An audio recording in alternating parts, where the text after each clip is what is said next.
নমস্কাৰ মই ৰীতা আজি এটা বিশেষ কাৰণত ভিডিঅ'টো বনালো মই এক্সেছ বাৰ্ছ ফেচিলিটেটৰ আপোনালোকে জানে এক্সেছ বাৰ্ছৰ সেশন দি ইমান সোনকালে মানে এটা সাকসেস ষ্টৰী মানে কালি বাইদেউ আহিছিলে গুৱাহাটীৰ পৰা গুৱাহাটী ক'ত থাকে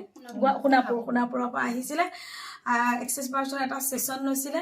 তো কি সমস্যা হৈছিলে কি ভাল পালে আজি আকৌ আহিলে আজি আকৌ বডি প্ৰচেছৰ সেশনটো ললে সো কালি এটা এক্সেছ বাৰ্ছৰ সেশন লৈ কি পালে বা তেওঁ হৈ আছিল কি অকণমান জানিব বিচাৰো নমস্কাৰ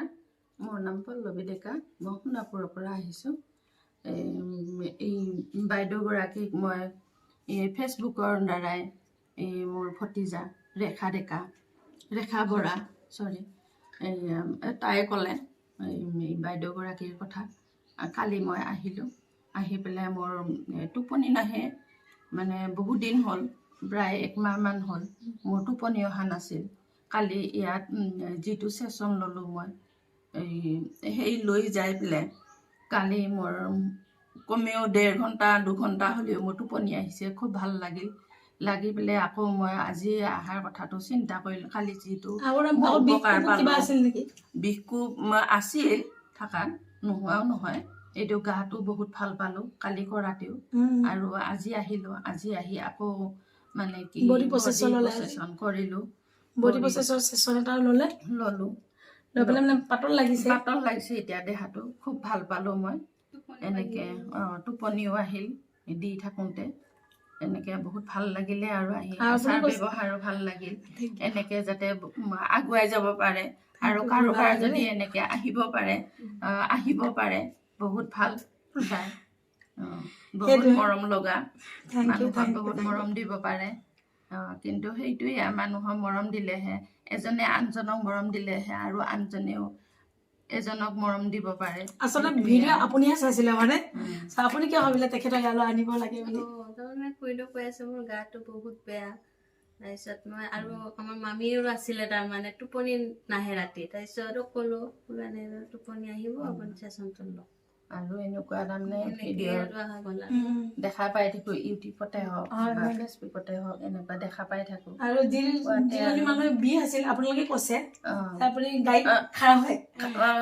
মানে খাৰা হৈ আহিব নোৱাৰো মই গাড়ীত এতিয়া আজি গোটেই খাৰা হৈ আহিছোঁ কালি সেশন ললে আজি খাৰা হৈ আহিব পাৰিছে কালি আৰু সেশন লৈ যোৱাৰ পিছত মই ইমানখিনি দূৰ ৰাস্তা তাৰমানে মই খোজকাঢ়ি যোৱাটো অসম্ভৱে খুব দুৰ্বল উইক কালি ইমান ধুনীয়াকে মই তাৰমানে খোজকাঢ়ি যাব পাৰিছোঁ সেইটো আচৰিত কথা ন এটা সেশন হৈছে কালি ইমান ফূৰ্তি তাৰমানে লাগিছে মোৰ মনটো মানে মুকলি হৈ গৈছে আৰু সেইটো কাৰণে ভাল লাগিছে আপুনি গৈ পেলাই ফোন কৰি কৈছে যে মোৰ আজি মনটো ভাল লাগি গৈছে বা বিষ নাইকিয়া হৈছে মই খোজকাঢ়িব পাৰিছোঁ মই নিজে আচৰিত লাগিছে মানে যিগৰাকী মানে ইমান দূৰ খোজকঢ়া সম্ভৱ নাছিল দুৰ্বল সেইটো নাইকিয়া হ'ল মনটো ফূৰ্তি লাগিলে বিষ নাইকিয়া হ'ল এটা সেশনত আৰু লগতে তেওঁ টোপনিও আহিছে মানে অকণ এঘণ্টা টোপনি যোৱাটো আগতে মুস্কিল আছিল তো আজি বডি প্ৰচেছৰ সেশনো তেখেতে ল'লে মই 2 ঘণ্টা দি দিছোঁ বডি প্ৰচেছৰ সেশনটো চ' আজি আৰু আৰাম পাব আপুনি গৈ পেলাই নিজেই গম পাব চ' তেনেকৈ আপোনালোকে যদি কিবা সমস্যাত ভুগি আছে এটলিষ্ট এক্সেছ বাৰ্ছৰ সেশন গ্ৰহণ কৰক আৰু জীৱনত উপকৃত হ'বলৈ সক্ষম হওক যিটো জীৱন সুখ সমৃদ্ধিৰে যাতে জীয়াই থাকিব পাৰে সকলো জীৱনৰ পৰা দুখবিলাক দূৰ হওক বেমাৰ আজাৰ দূৰ হওক লগতে মানুহৰ মানি ব্লকেজো নাইকিয়া হয় নিগেটিভিটিবিলাকো নাইকিয়া হয় এটা কাৰণত আহিব কিন্তু গোটেইখিনি বেনিফিটে পোৱা যায় আপুনি টোপনিৰ কাৰণে আহিলে বিহু নাইকিয়া হ'ল হয়নে নহয় তাৰপিছত মনটো ফূৰ্তি লগা হৈ গ'ল পাতল লাগি গ'ল ফূৰ্তি লাগি আছে বুলি কৈছে চ' আপোনালোকে আহিব পাৰে আৰু মোৰ কণ্টেক্ট নম্বৰ দিয়া হৈ থাকিব যোগাযোগ কৰিব আৰু অনাগত দিনত শিকিব আপোনালোকে আগবাঢ়িব চ' এক্সেছটো জানা বহুত দৰকাৰ চ' অনাগত দিনত উপকৃত হ'লে নিশ্চয় শিকিবই চ' আজিলৈ আহিছোঁ thank you God bless you love you bye by